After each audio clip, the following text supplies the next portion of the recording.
Support for I Hear of Sherlock Everywhere comes from MX Publishing, with the largest catalog of new Sherlock Holmes books in the world. New novels, biographies, graphic novels, and short story collections about Sherlock Holmes.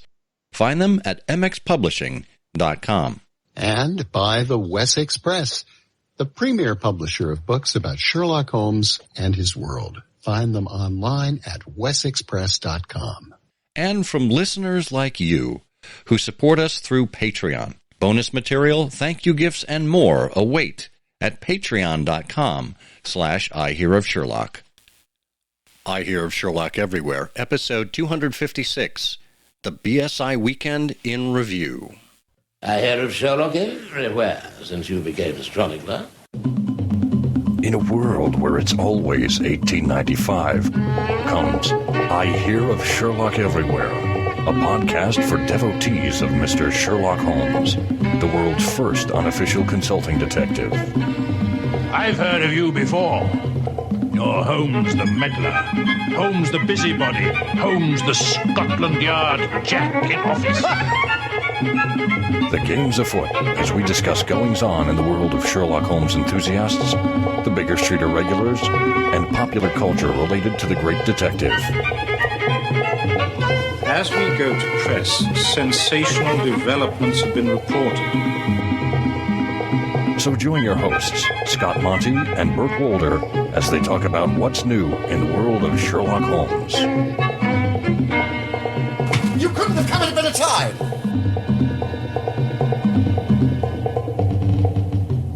And welcome to Season 17 of I Hear of Sherlock Everywhere, the first podcast for Sherlock Holmes devotees where it's always 1895. I'm Scott Monty. I'm Burt Wolder. And Burt, you know, this is one of those episodes where, by the magic of editing, it appeared on January 15th, 2023. But for our dedicated listeners who are wondering, where was that episode on January 15th, 2023? Because we have dropped it a few days late. Well, the good news is we are here. The bad news is we were delayed because of COVID. That's right. COVID, the gift that keeps on giving. Right after the holiday season, into the flurry in New York, and it came back. It hitched a ride with me back to Michigan and took me out for a few days. So we had to delay this little recording. Yes, but you're worth waiting for. Well, that remains to be seen. You know, when you're doing a team podcast, it is essential to have both members of the team. Although we've managed in seasons before and years before and certain episodes to do it without each other. I don't have as much fun that way. No, I don't either. It's not the same sort of experience. Besides, you know, with the two of us chattering along, we can cover more ground and create more content. That is true, and I will tell you one thing, Burt. I am extraordinarily less funny without someone to bounce ideas off of. See? Yeah, well, the other thing is we're a good audience for each other. You know, that means a lot, too. That is true. It's nice to have that. Well, for those of you who are new to I Hear of Sherlock Everywhere, welcome. This is a show where we typically interview folks and talk about some of the goings-on in the world of Sherlock Holmes enthusiasts, as the introduction mentioned, books and plays and movies and musicals and audio adaptations, any way that you can consider Sherlock Holmes being shared with the general public. We tend to talk to the creators and the personalities behind that. And then occasionally we have an episode like this where we talk with each other or talk over a particular event that just happened and our reflections on it. So this is one of those latter episodes, and I hope you will enjoy it as we talk about what we saw and some of our perceptions of the BSI Weekend, including, and this is the important part, I Hear of Sherlock Everywhere listeners that we ran into, and I Hear of Sherlock Everywhere guests who may have played a role or were honored in some way during the BSI Weekend. So, if you would like the show notes for this episode, any links we throw out and places you need to go, just go to ihose.co/ihose256, all lowercase, ihose.co/ihose256. That'll take you directly to the I Hear of Sherlock Everywhere website. And, of course, you can see all of these links and notes in the podcast catcher, podcast app that you happen to be listening to us in, whether it's YouTube or SoundCloud or Apple Podcast or whatever. But if you want to go to our website, that's where to do it. And we also have the ability for you to sign up for email updates, because we do blog posts there and other written updates that you won't get through your podcatcher. So you might want to check that out. And that's also the place where our Patreon link is. It'll take you to patreon.com/ihearofsherlock. And just like on our other show, Trifles, we encourage people to support the show here. It allows us to do research, to have transcripts made, to keep up with the website and the hosting costs associated with the audio files. So it's a whole thing. It really is. But enough of that. Let's get on with the show, shall we? Now, this, of course, is the Trout Quintet from Schubert. It usually is the underscore for our biography of whichever guest we happen to have on here. But we wanted to get one important business item out of the way. Bert, do you remember what number episode we had a contest for, just for our Patreon supporters? Now, we're going to go back a little ways here, but there was a special contest where we asked them to identify the voices of people that were in our outtakes episodes. You remember which episode that was? Oh, I remember it very clearly. It was the blue one. The blue one. It could have been. I don't know what the appropriate ribbon color is for your 250th anniversary. If that gives you any... I don't either. It was probably episode 250. Fantastic. How did you do that?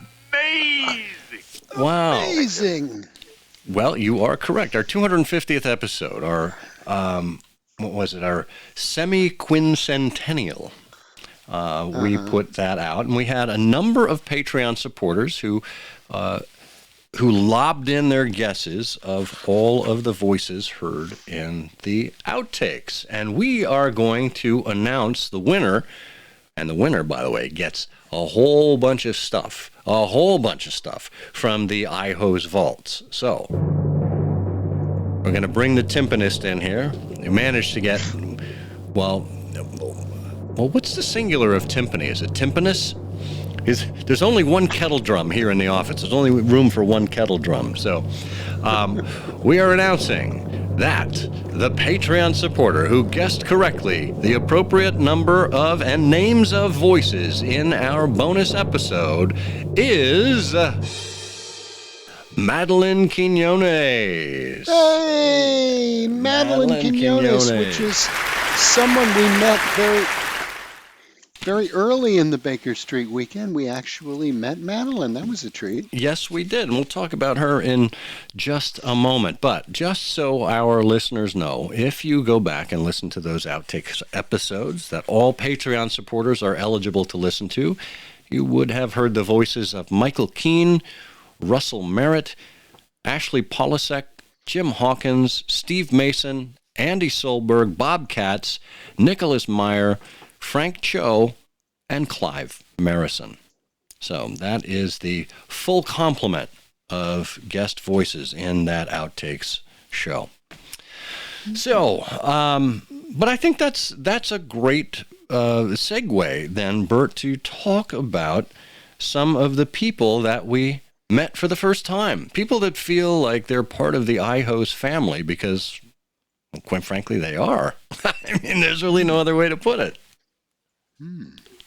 Yes, absolutely. So we were, I think we got into town on Wednesday night. It is the first Wednesday of the month, which makes it the traditional meeting of Ash Wednesday. Ash, of course, is the Adventuresses of Sherlock Holmes. We'll have a link to the Adventuresses website in the show notes. But they, having been founded by Catholic women, the first Wednesday of every month they meet, they call it Ash Wednesday. How appropriate. And there are no religious intonations there. It's just a cute name. And that is where we all gathered at Annie Moore's, a lovely pub there on Library Way, just in sight of the New York Public Library. We went upstairs, and people were just seated at tables and hanging out at the bar and whatnot. And went up to the bar, and who was standing right there but Madeline Quinones, my fellow Michigander. Had to go all the way to New York to see Michiganders. Isn't that strange how that works? That is very strange. But Madeline was there for her first time to the BSI Weekend. I think she said it was her first time to New York City as well. And she is a relatively new Sherlockian, has gotten into this, has mixed very well with other Sherlockians, and she has a podcast of her own called The Dynamics of a Podcast, which we will have a link to that in the show notes as well. Excellent. Yeah, it was a great treat to see Madeline, at least for me, and that's the first time I'd had the opportunity to meet her. What a treat. And we took a picture with Madeline, too. Yeah.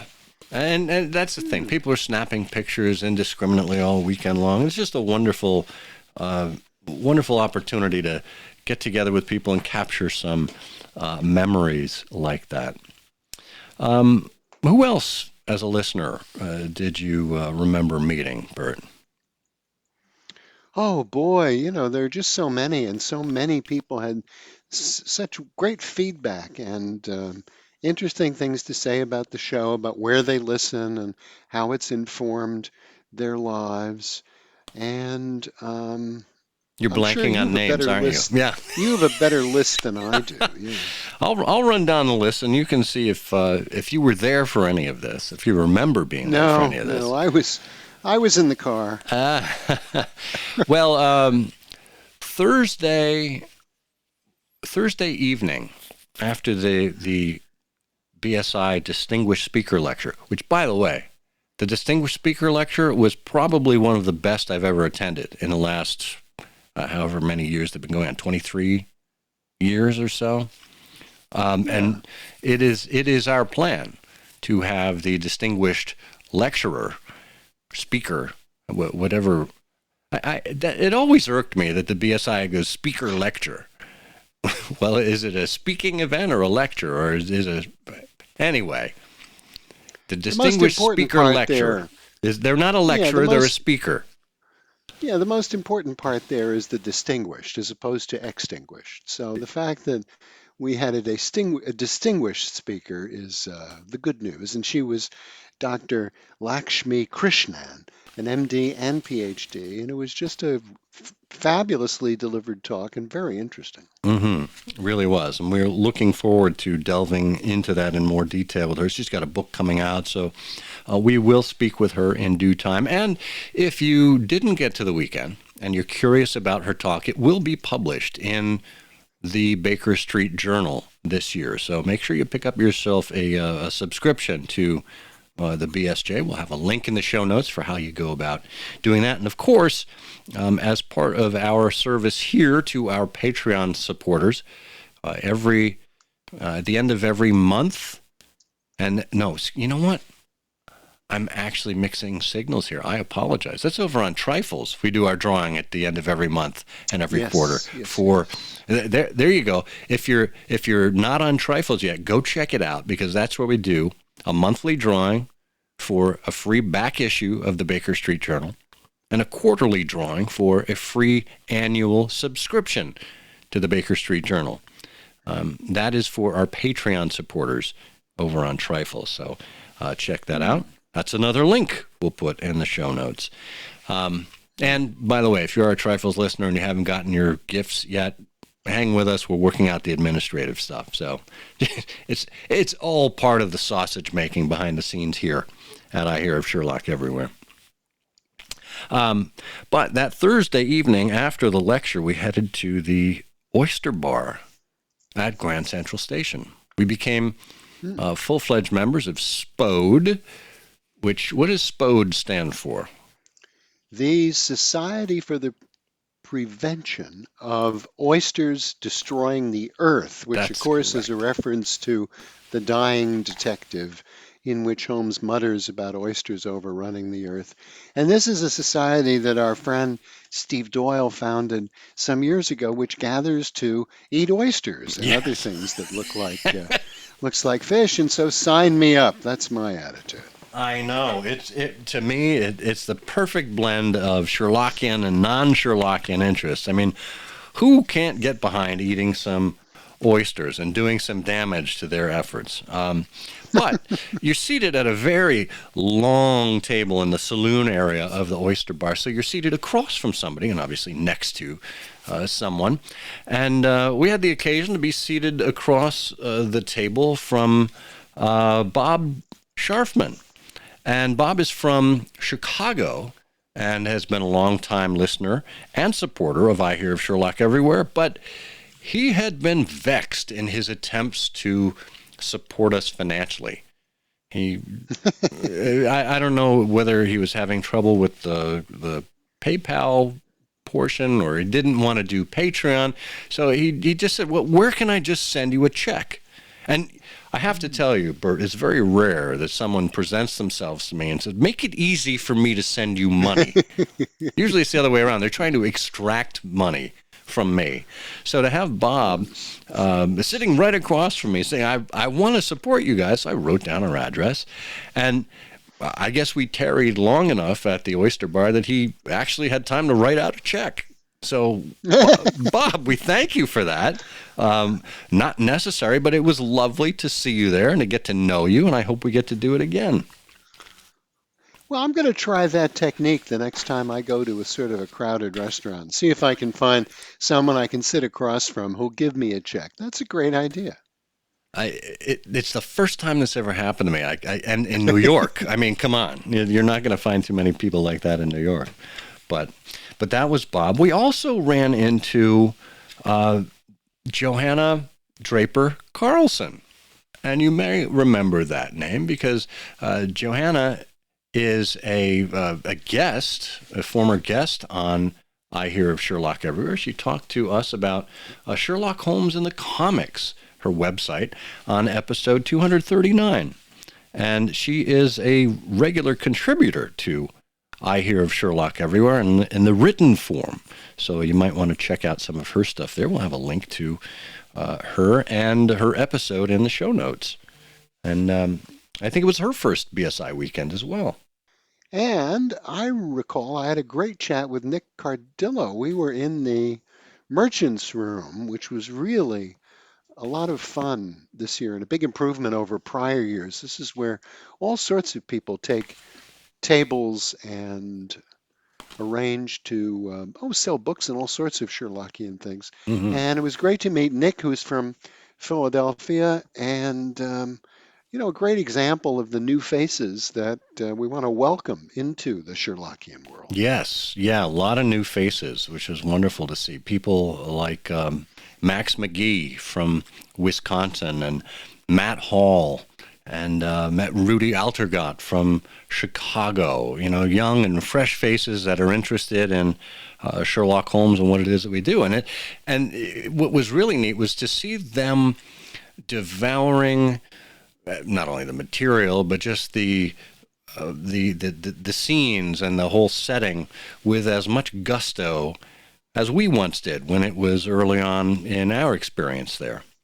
So you can get jaded after a number of years for a number of reasons, but to me, that's one of the things that keeps me coming back is the hey wow factor, seeing other people discover things for the first time and introducing them to people and to experiences and to traditions and making them part of it as well. I hope that's what we're doing here on I Hear of Sherlock Everywhere. Yes. One of the things, and this isn't new to you, but it's new to me because you live near Bruce Harris. And Bruce Harris, who we've actually had on the show before, we had him, he talked with us about his new Anticipations in a Sherlock Holmes commentary on episode 240.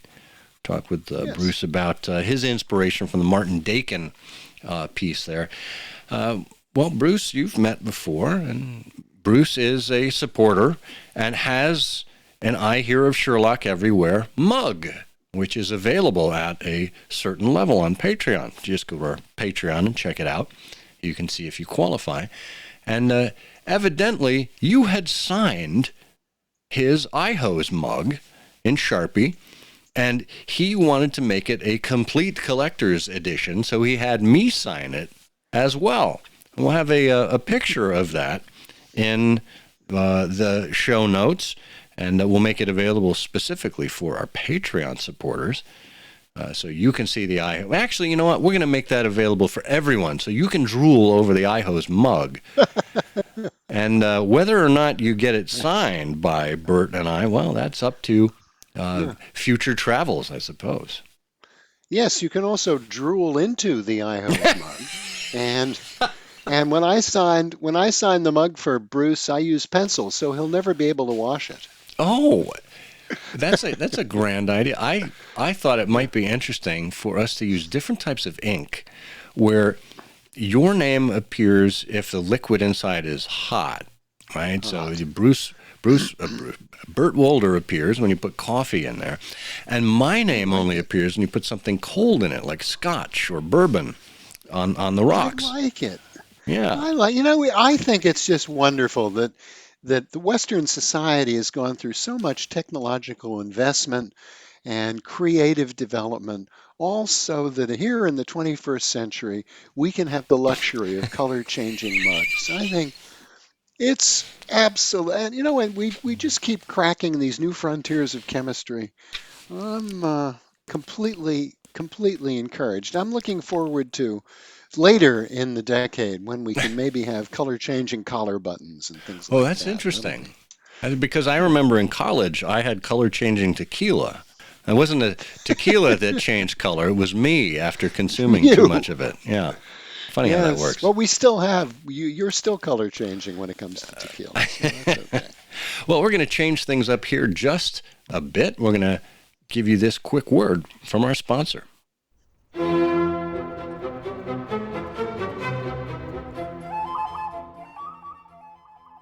What was Conan Doyle really like? Thanks to American journalists, now we know. And you can know too when you get your copy of Sherlock Holmes and Conan Doyle in the Newspapers, Volume 6, just published in January. Volume 6 covers the first month of Conan Doyle's tour of the United States in October 1894. Just 4 weeks, but it produced 230 pages of articles, interviews, reports from his lectures, and much more. And because of American interviewers, it's the first time we get really close to Conan Doyle the man. They tell us what he looks like, his way of moving and talking, and all those little things that form a three-dimensional image of the creator of Sherlock Holmes. Get your copy of Sherlock Holmes and Conan Doyle in the Newspapers, Volume 6, edited and annotated by Matthias Bostrom and Mark Alberstadt at wessexpress.com today.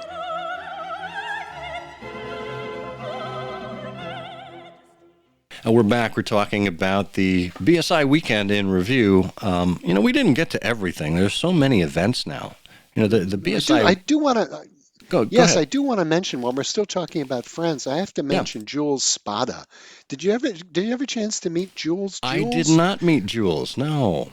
Oh, that's a shame, because Jules and Bruce and Bob Katz and I have been getting together in New Jersey more frequently for a quick cup of coffee and some conversation. But Jules was there. He was at the Baker Street Irregulars dinner this year. I think this was his first dinner.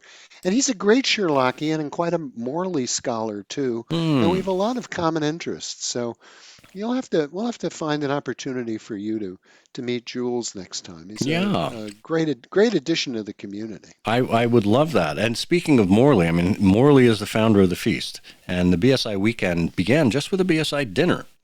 And for many years, that was the tradition, just the dinner on Friday night. Well, Cliff Andrews came in from the Akron, Chicago area and decided to get a gathering together on Friday afternoon, which became the William Gillette Lunch. And as you can imagine, over the course of, how many years has it been? 80 some odd years, 89 years. It has 89 years. That can't be. Yeah, no. Next year, the BSI is celebrating its 90th. Michael Keane announced that at the dinner. That it has ballooned. It has grown with the BSI dinner being kind of the center, and then bookends on either side. So, as we mentioned, but I was thinking of the Gillette Lunch. The Gillette Lunch isn't that old. No, the Gillette Lunch I think was founded in the 40s, late 40s, early 50s or so. I have to go back and check the BSI history series for that. But yeah, it was not concurrent with the BSI dinner. So it may have been 40, 45, 46, around there. Anyway, the weekend has really just ballooned, bookending the BSI dinner. So there are a lot of things to go to. Not everyone goes to everything. Not everyone has to go to everything. The only invitation-only event is the BSI dinner. Everything else is open to whomever wants to go. Generally speaking, obviously there are size limitations. We can't fit everybody into that long table at Spode for the oyster bar. You, Bert, host a wonderful lunch at the Salmagundi Club. Tell us about that. Yes, it's over at Salmagundi. Well, it began almost 20 years ago, just as an excuse for about 8 of us. I think you were part of that first group, but just the folks from New England getting together on a Thursday afternoon for lunch, and we've moved around, and we realized after a while we were following in the footsteps of Frederick Dorr Steele in having lunch at different clubs that he was a part of, including the Society of Illustrators and so on. And so Richard Olkin named it the Lunch of Steele, and we have commemorated the memory of Frederick Dorr Steele ever since. And indeed, Salmagundi, which is a very old art club, one of the oldest, if not the oldest in America, going back to the 1870s, was a club that he was a member of. He used to live around the corner, and it was very nice. And this is another one of these small events, and Peter Blau pointed this out, that what happens in Sherlockian gatherings is 2 or 3 people get together, and then it becomes 8 and 10, and then it becomes 20 and 30, and then you need a hall, and we've just sort of capped, like Spode. Spode is basically capped at 20 people. Yeah. And our particular Steele lunch is capped at about 19, 20 people, only because it's just becomes the whole character of just getting together for some quiet conversation just changes. That's just it. And it's so refreshing. And you have a lovely tradition that continues in the spirit of Christopher Morley with the Grill Partser book. Remind us where the Grill Partser comes from and what we do with it at the Lunch of Steel. Oh, well, it's a wonderful thing that folks should know about in connection with Chris Morley. He had been at the time a newspaper columnist, and so he loved forming clubs, and in the 1920s he formed early 20s, late teens, formed a club dedicated to having lunch. But really, the point of his club at the time was an opportunity to eat in the kitchen of an Italian restaurant where there was also wine, and beer and maybe some other spirits, because this was in the middle of Prohibition. And so the back rooms of this particular restaurant were sort of a speakeasy. And that was his 3 hours for lunch club. And he would invite his friends, all different walks of life, a sea captain, fellow newspaper people, actors. It was all men, I think. And on the way to lunch one day, he was always stopping in old bookshops, and stopped in one and bought a collection of plays by the Austrian dramatist Franz Grillparzer. And this particular book, this anthology, edited by a fellow named Pollock, became the Bible of the 3 hours for lunch club. You would turn the page, open a page at random, and on that particular page for lunch, everybody would sign their name. But more to the point, the new people who attended a lunch for the first time would open the book, find a phrase, because the book is not in, well, I think there is some German in the book, but the book is mostly, if not completely, an English translation. Yeah. And then describe the relevance of that quotation to them and their appearance and sign their name. And in those days, people were smoking a lot, and you had cigarette packs with tax licenses on them. And Chris Morley would take one of these stamps, one of these little labels off, and with great solemnity paste it back onto the page and mutter some incantations. So we years ago I found a copy of this particular edition, and we do pretty much the same thing, but without the cigarette labels. That's too bad. You lose that patina, unfortunately. Well, I have Christmas seals from 1938, which That's nice. That's nice. So it's a lovely tradition where people just go and pick out the phrase, and of course, I'm trying to think back to Morley and his initial the name for the society. He called it the Grillparzer Sitten. Oh, the Grillparzer Zittenpolizeiverein. Yeah, Zittenpolizei in German. Well, of course, Morley had been a Rhodes Scholar and had traveled in Germany and had some German. Yeah, Grillparzer Zittenpolizeiverein. This was the auxiliary to the 3 Hours for Lunch clubs. It translates sort of as Grillparzer Morals Police. And this was a dinner group primarily, but that also invited women. And so all sorts of people, Ginger Rogers, who starred in a film based on a book by Morley. Is that Kitty Foyle? At least one. Yes, Kitty Foyle Yeah. came to at least one Grillparzer lunch. All sorts of people. Buckminster Fuller Bucky. also came to the also came to the 3 Hours for Lunch club. All kinds of people. That's wonderful. And, what a shame that we couldn't have swung the BSI around to having women involved earlier on, even though Morley saw the wonders of having them part of the Grillparzer Sittens. I can never get that right. Sittenpolizei. Sittenpolizeiverein. That's it. Sittenpolizei. And interestingly, in a future episode of I Hear of Sherlock Everywhere, we will be talking to Julie McCurris and Sonia Featherston about the latest Baker Street Journal Christmas Annual, which is about women on the periphery of the BSI from 1940 to 1960. So that's a nice tie-in there. Yeah.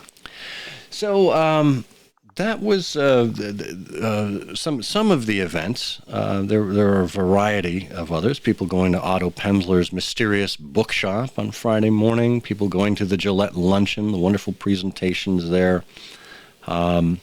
Saturday was, of course, the vendor's room that you mentioned, the cocktail party in the afternoon.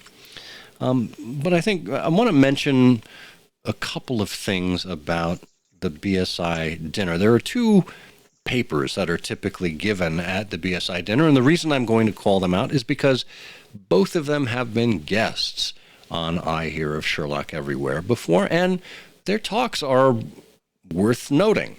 And the first was by Betsy Rosenblatt. Now, Betsy, you heard most recently on episode 255 about Sherlock Holmes in the public domain.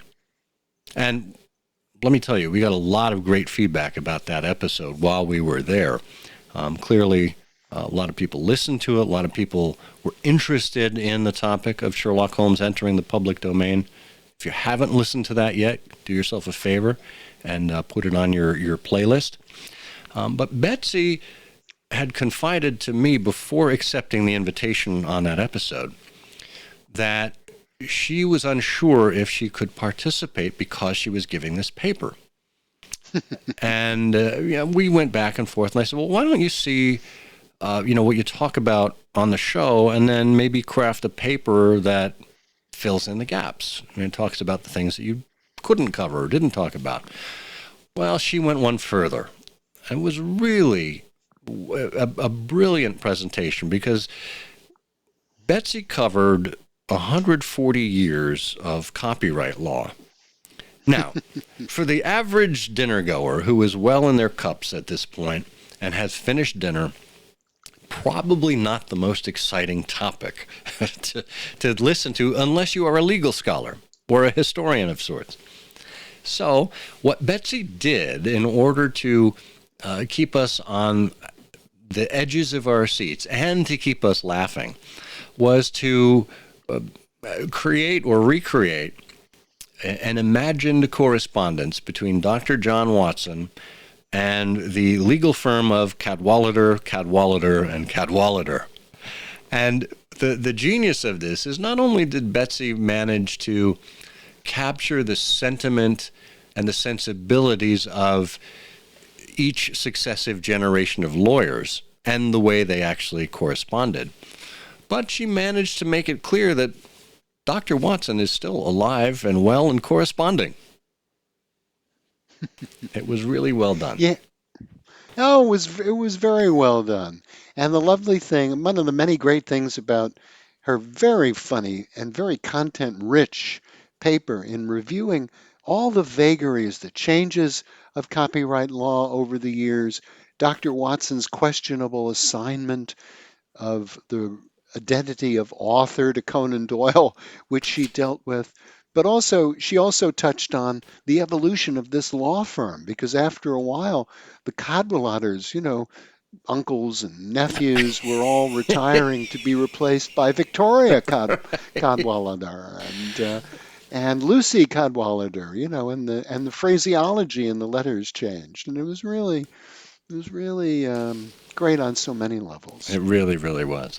And the nice part is at the end, Sherlock Holmes is in the public domain. Yes, that's what we all wanted. Exactly so. Yeah. And the other paper was given by a longtime guest, Dan Stasauer. Now, Dan and I were in the class of 2001 of Investitures, and he joined us on 4 episodes of I Hear of Sherlock Everywhere, going all the way back to episode 13. He and John Lellenberg appeared together for Arthur Conan Doyle, A Life in Letters. And then in episode 37, regarding the lost Conan Doyle manuscript that they edited. And then episode 48 for Dangerous Work, which was a look at the whaling journal of Conan Doyle. And finally, Dan was most recently with us on episode 194, talking about the Charles Augustus Milverton manuscript.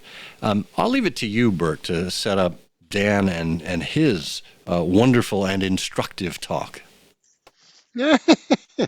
His talk was about Conan Doyle and Houdini, and among his other talents, skills, and interests, Dan is a great fan, a very skilled magician, member, I think, of the Magic Castle. So he knows whereof he speaks when we talk about magical apparatus and technique, and also the career of Harry Houdini. And of course, as you pointed out, Dan's been with us many times, but Dan is also obviously an accomplished author and speaker. And so what he talked about was a meeting of the American Society of Magicians that took place in New York City, I think in the 1920s, that involved both Houdini and Conan Doyle, and told us that at the time, Houdini's purpose, his interest, was to help Conan Doyle understand circumstances under which he might be being fooled. And Dan took us through all of this. Apparently, it was a fascinating meeting of the American Society of Magicians because, among other things, Conan Doyle, according to Dan, showed clips, rushes, I guess, preliminary film of the Lost World, the silent version of the Lost World, showing these animals, dinosaurs and animals since from before the dawn of man on Earth on the screen.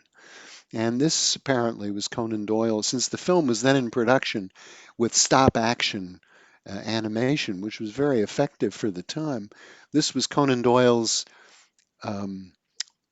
desire, I suppose, to demonstrate that he both understood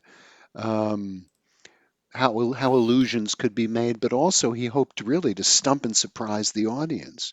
But in any case, Houdini, during the course of this meeting of the American Society of Magicians, because he didn't want to offend Conan Doyle, wound up doing a demonstration of his famous metamorphosis, where he basically changes position with someone in just the blink of an eye. And Dan did all this wearing a pair of Harry Houdini's handcuffs. And I don't want to give away the ending of Dan's talk, but I will tell you that apparently, of course, where I was sitting, I wasn't a great direct witness to this because I couldn't turn around quickly enough. But I think at the end of Dan's talk, Harry Houdini appeared. It was really quite something. And Dan has a knack for this, a flair for this. And again, I don't know, 10, 15-minute presentation had us on the edge of our seats. And that's really, and 2 back-to-back presentations. I mean, that was really something astounding. So kudos to to those who are in charge of the program and the presenters for the 2023 BSI dinner, because they just pulled it off really well. Well, I do want to mention accolades from the weekend. First off, I don't think we mentioned that the ACD Society met for their 2nd annual meeting at the Mysterious the Mysterious Bookshop. I think it was that Thursday morning they met, and it was virtual as well. They had a running of the Wessex Cup. Now, you might be wondering, you might be asking yourself, how does one have a horse race inside of a bookstore? Well, very simple. They're little toy wind-up horses with jockeys that were decorated. Each of the 16 horses and jockeys were specifically decorated by Peggy Purdue McFarlane, or Peggy McFarlane. I'm not sure. I think it's Peggy McFarlane now. Peggy. It's Peggy. Well, Peggy's been with us before. Peggy was with us, I think, on episode 129, where we talked about Pop Sherlock, when that was an exhibit at the Toronto Public Library. Anyway, Peggy decorated these horses and their jockeys specifically from the canon, and they were run on a little felt top table, almost like a craps table. And the winner took home the Wessex Cup. But more importantly, during the session, during the ACD Society meeting, there was the annual awarding of the Doelian Honorees. And I'm not going to go through every one of them, but I do want to call out those who have an affiliation with I Hear of Sherlock everywhere. First of all, one who does not have an affiliation with us, who deserves his own call out, is Owen Dudley Edwards. He was honored for lifetime service. And Owen Dudley Edwards, to those of you who may not be familiar with the name, is a Conan Doyle scholar. And he was one of the great minds behind the Oxford Sherlock Holmes, which was an annotated edition of the complete Sherlock Holmes from the late 90s, early 2000s, I believe. That was issued 9 wonderful red-jacketed copies, each annotated and edited by a different author. And I believe Edwards was the general editor of the series. So it was really well done and well deserved in his his case. And he's also a biographer of Conan. Yes. So when we look at the specific honorees in different categories, the first honoree that has an affiliation with I Hear of Sherlock everywhere is from the category of fiction and poetry. And for his contribution, which was a story called The Unintended Offenses, that appeared in Steel True, Blade Straight from Belanger Books, was none other than David Markham.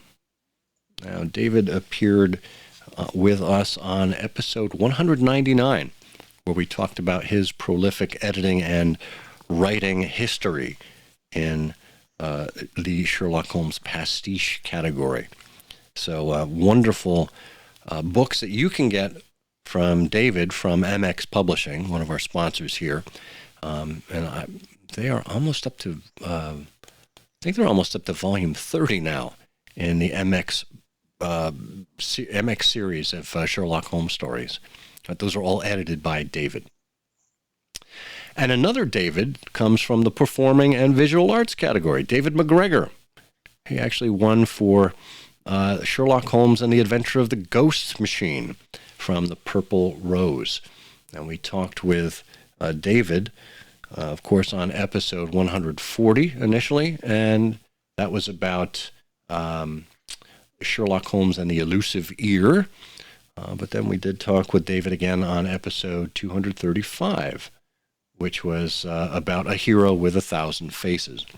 David is a Michigander and the playwright for the Purple Rose Theater, and it's great to see him honored for that. And then finally, the final connection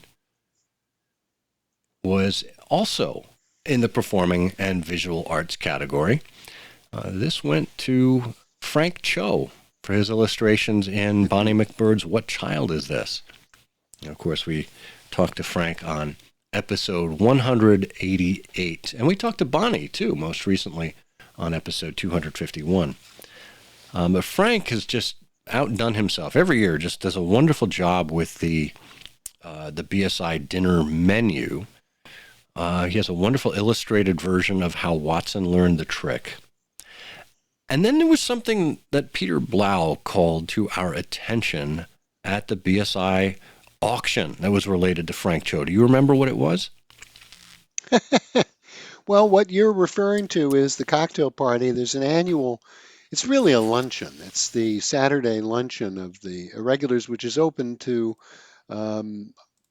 other people other than invested irregulars. There's only so many people that can fit into the ballroom, but part of that is an auction every year to auction donated items to benefit the Watson Fund. And the Watson Fund enables, this was started some years ago when Tom Stix was head of the society. The Watson Fund enables the Baker Street irregulars to assist Sherlockians who would like to attend but who don't have the resources to come to New York to offset some of their expenses.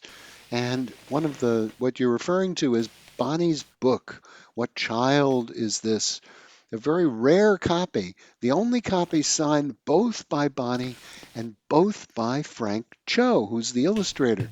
But when Frank found out that the book was going to be auctioned the next day, on Friday night, Frank said to Peter, "Let me take this back to my room." And the next day gave it back to Peter with, on the first page of the book, the actual first page, when you open the book, with a drawing of Sherlock Holmes, a new drawing made and signed by Frank Cho. So it was signed by both Bonnie and Frank with a drawing of Holmes, a wonderful drawing that Frank had done the evening before. He just is incredibly gifted artist. And we should note that he did it with a pen from the Yale Club. It was just a ballpoint pen. Yeah. Well, Frank, he's got so much talent that the tools that he uses, he doesn't really matter. If it makes a mark, he can figure out how to use it. Exactly.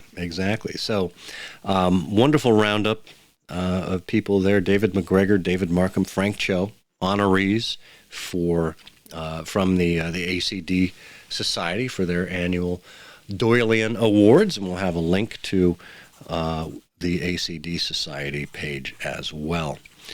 And that brings us to the final accolades of the weekend. Actually, there's one more before we get to the investitures. I wanted to mention the second annual awarding of the Susan Rice Mentorship Award. This is something that was inaugurated last year. Peter Blau was the initial recipient, but in this case, it seemed only natural for the next recipient to be Evie Herzog.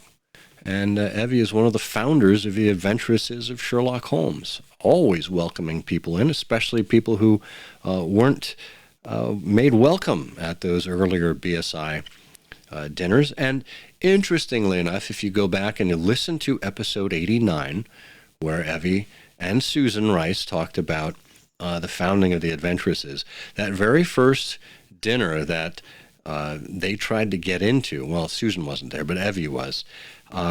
It was a cold night outside of, what restaurant was the BSI meeting at that time? Oh, I think they were still at Cavanaugh's. Cavanaugh's. Yeah. And it was Peter Blau, along with John Bennett Shaw, who met with Evie and 3 others at the bar downstairs and talked with them. So it seems only natural that Peter and Evie, being the first 2 recipients of the Susan Rice Mentorship Award, is entirely appropriate. So that brings us to the investitures. There were 11 investitures and 1 2-shilling award, and 4 were related to I Hear of Sherlock Everywhere. They've been on the show before. The first is Erica Dowell, who is is she the director, curator? I don't know exactly what her title is, but she is at the Lilly Library. Yes, she is a curator, I believe, and Eric is very helpful. Just a wonderful researcher and deeply knowledgeable. And I just completed work on an essay that Erica was very helpful in taking a look at some of the holdings of the Lilly Library. That added a lot to my writing. But it was great that she was invested. She was invested as a first folio Shakespeare, which is a great, terrific investiture for somebody from the Lilly Library. Yeah, I love that. And next up we had Lee Shackleford. Oh boy, Lee! I remember meeting Lee at my very first BSI dinner. He used to illustrate for the Baker Street Journal back in the 90s. And I met him there, and then he kind of fell off the radar for a while. But, of course, we had him on I Hear of Sherlock Everywhere on episode 152 to talk about his wonderful play Holmes and Watson. And Lee's such an accomplished playwright and actor and podcaster. It was just great to see him honored. And he, of course, actually appeared at the Gillette Luncheon in a short skit. He played Sherlock Holmes. So he really had quite a weekend. And he was invested as Woodman's Lee. Woodman's Lee. Yeah, that's Peter Carey's. Is that Peter Carey's house? I don't remember. I think it's from Black Peter, yeah. And then James O'Leary, a longtime contributor to the written pages of I Hear of Sherlock Everywhere, and a guest with us on episode 150, where we talked about Elementary. And James is just such a font of knowledge and so well researched. He's contributed to the Watson Society's journal for a number of years, and just an all-around great guy. Great writer. And James was invested as the son of the Grimpen postmaster. I like that. James, who was it's not actually named as a phrase, but James was actually the name of the son of the Grimpen postmaster, and James by profession is in the Postal Service, so very, very appropriate there. They do such a good job with these. And finally, the 2-shilling award was given to none other than Greg Ruby. Greg is actually the mastermind behind the organization of the event planning, registration, and everything that goes into that, which he does as a profession. So for him to take time out of his schedule and to dedicate it to the BSI, it's well-deserved that he gets the accolade of the 2-shilling award. And Greg was with us on episode 128, going way back there, where he talked with us about Sherlockian coin collecting.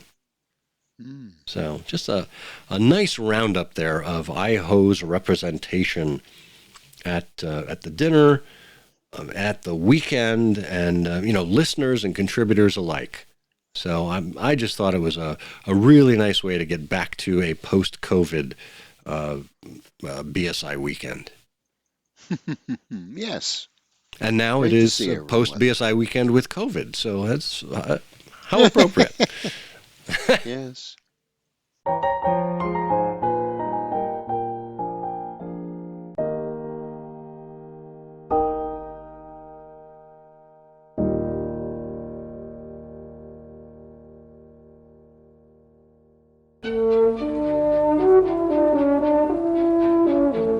Hey, it's a new year, and that means new content. Lots of new content coming from our friends at MX Publishing. Now, it doesn't have to be a new year to find new content from MX Publishing. In fact, if you sign up for their newsletter, you'll get updated every week about some of the latest. For example, every week, Steve MX sends out THIF. Thank Holmes, it's Friday. And in the most recent one, there's a news about a Kickstarter campaign, Sherlock Holmes and the Unmasking of the Whitechapel Horror.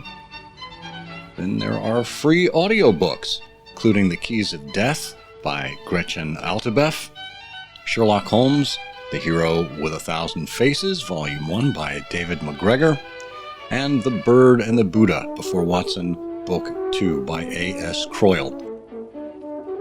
That and Sherlock Sunday. Every week you get an update about new Sherlock Holmes books. All you have to do is go to the wessexpress.com homepage, go all the way down to the bottom, and you'll see a little box there to sign up for the newsletter where you can get information about promotions, new products, and sales. Make sure you check it out and see exactly all of the great content that's coming from our friends at MX Publishing.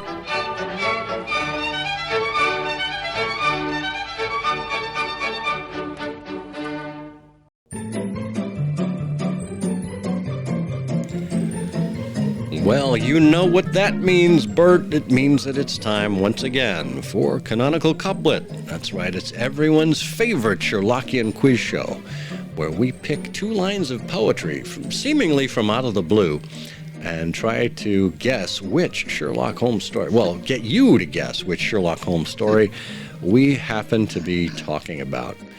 And you are such a master at this, Bert. I'm going to turn to you for the solution for last episode's Canonical Couplet. The second first-class carriage from the front has been reserved. Watson's luggage gets to Paris well before him, he observed. Oh, Bert. Go for it. Which Sherlock Holmes story are we talking about? It's so easy. This is the case that begins when Mycroft was served an overcooked pudding at the Diogenes Club. It's the case they called the creeping flan. Oh, no. No, Bert, no. Once again, you were so close, and yet so far away. No, we were looking for, well, you know what? I'm going to turn to our friend Eric Deckers and see if he can help us out in this case. He says, I've got it. It's the story where Arthur Conan Doyle collaborated with a well-known rap artist. It's the one where Sherlock Holmes faces almost 100 trials and tribulations, but secretly triumphs in the end. It's, I got 99 problems, but plunging to my death ain't one. No, that can't be right. It's the final problem. And yes, Eric. The final problem. Yes, the final problem. I don't know how you missed that one, Bert. I don't know. Gee. Crazy, I know. That's the one with the waterfall, or is that the one where the shower is gone? No, that's the one with the waterfall. It's the one with the chocolate waterfall. You remember that one? Yeah. Chocolate fountain. Yeah, I do. Yeah, chocolate-covered strawberries. Everyone loves that with Sherlock Holmes. Well, no, that's what we're looking for. That solution from the Canonical Couplet for episode 255. So here's the thing. We're going to, I got to move the timpani out of here, or the kettle drum, and get the prize wheel moved back in here. And there it is. Okay. And I'm going to give it a big spin. There we go. Slowing down and landing on number 62. Wow, it's some good participation this time around. And the answer goes to, looks like that is Chris Chan. Chris, thank you so much. I think that's a first-time entry for you, so well done being chosen randomly from the prize wheel. We will get you a prize from the IHOSE vault, something that is in the public domain, certainly. But we'll have that off to you shortly. And now it's time for this episode's Canonical Couplet. Here we go. Lestrade hears the whole story, which the client labels frightful. He woke up in the empty house, but that is not the title. If you know the answer to this canonical couplet, put in an email addressed to comment@ihearofsherlock.com with canonical couplet in the subject line. If you are among all of the correct answers and you choose your name at random, you'll win. Good luck. And I think what we're going to do is we're going to give people or give our winner some souvenirs from the BSI Weekend. I think that's only appropriate since we're talking about the BSI Weekend this time around. I can't think of anything better. Can you? No, it's a terrific idea. Yeah. Well, we have some wonderful shows lined up for you in future episodes. We've obviously talking to some of the authors and editors coming out of the BSI Weekend, some of the publications we picked up there, as well as others that have kind of been in our dockets for a while. We just need to get back on track with things, get our scheduling in place, and we are off and running here in season 17. Hardly seems possible. Well, this is the highly seasoned Scott Monty. And I'm the undersalted Bert Wolder. Oh, but we love you just the way you are, Bert. And together we say, the game's afoot. Afoot. The game's afoot. I'm afraid that in the pleasure of this conversation, I am neglecting business of importance, which awaits me elsewhere. Thank you for listening. Please be sure to join us again for the next episode of I Hear of Sherlock Everywhere, the first podcast dedicated to Sherlock Holmes. Goodbye, and good luck, and believe me to be, my dear fellow, very sincerely yours, Sherlock Holmes.